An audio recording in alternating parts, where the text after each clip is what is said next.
Good afternoon. The Secretary General and the President will deliver remarks, and then we'll have time for a couple of questions. Secretary General.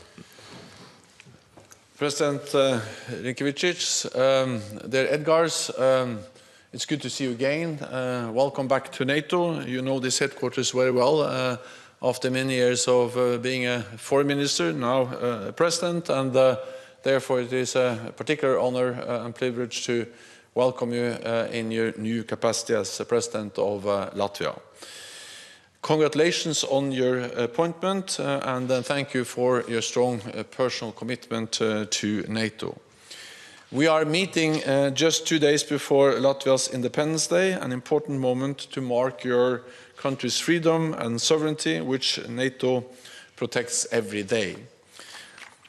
Latvia is a highly valued NATO ally. You lead by example on defense spending, committing more than 2% of GDP to defense, and you plan to reach 3% of GDP by 2027. You are investing in new capabilities, including HIMARS, to strengthen our collective defense. And you contribute to NATO operations and missions in Kosovo and in Iraq. I've also had the pleasure of visiting the Canadian-led battle group in Edgars, in which 11 NATO allies work side by side to defend NATO's eastern flank. And next year, you will host NATO's Baltic air policing mission, which keeps our skies safe. So NATO can count on Latvia, and Latvia can count on NATO. At our Vilnius summit, we agreed the most robust regional defense plans since the Cold War. We are transforming the NATO response force and increasing the number of our high readiness forces to well over 300,000, backed by substantial air and naval power. There should be no doubt that NATO is ready, willing and able to defend every inch of Allied territory. Our alliance will become even stronger when Sweden joins NATO. And I welcome that the Turkish Parliament's Foreign Affairs Committee is taking up Sweden's membership today. We look forward to welcoming Sweden as a full ally very soon. President Putin invaded Ukraine wanting less NATO. He is getting more NATO. He totally underestimated the determination of the Ukrainian people to defend their freedom, and he totally underestimated the strength and unity of NATO's support. NATO allies are providing unprecedented military, humanitarian, and financial assistance to Ukraine, and Latvia plays a key role in this. This is even more important now as the situation on the battlefield is very difficult. But that is not an argument for less support. It is an argument for more support. This matters, not just for Ukraine's security, but for our security. So there, Edgars, thank you once again and welcome again to the NATO headquarters. I look forward to continuing to work with you to keep NATO strong and our people safe. So please, you have the floor. Thank you very much, Mr. Secretary General. It's really great to be back.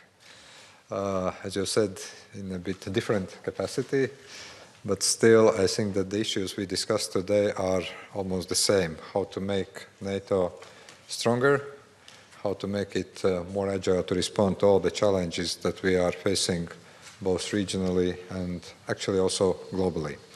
And indeed, I'm very happy that this visit is taking place just 2 days before we are celebrating our National Independence Day.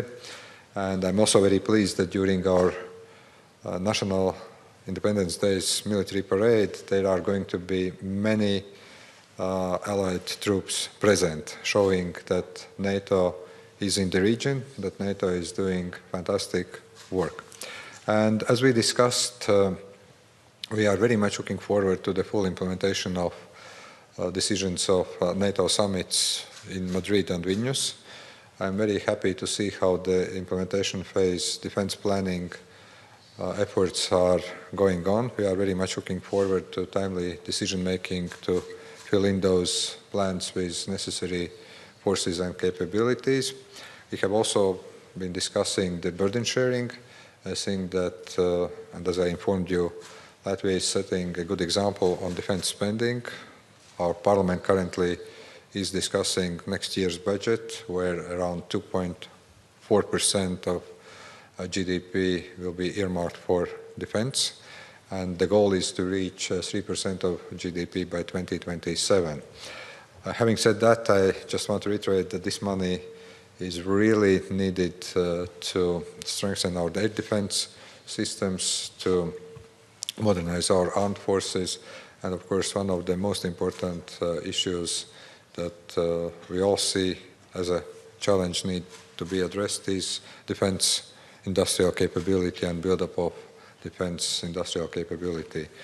I'm also very happy to see that the Turkish Parliament's Foreign Policy Committee is currently discussing the ratification of the Swedish accession to NATO. I very much hope that this process will be completed by all allies as soon as possible, because it's in the interest of all NATO allies and of course also of Latvia that Sweden becomes full-fledged member of NATO as soon as possible. And of course, I reiterated our full support for Ukraine. We discussed how NATO can further support and make it more long-term, more systemic support of Ukrainian military. There have been a lot of efforts already going on, both by individual NATO member states, but also by the alliance as a whole. We are also discussing, but I think it is a bit too early, of course, to discuss about details, how to prepare for next year's Washington summit, how to make sure that Ukraine gets all the necessary assistance and support by the alliance this country is actually needed. So thank you very much, Jens, for very good and interesting discussions, and also very much looking forward to work with you in a bit different capacity from my side. Thank you.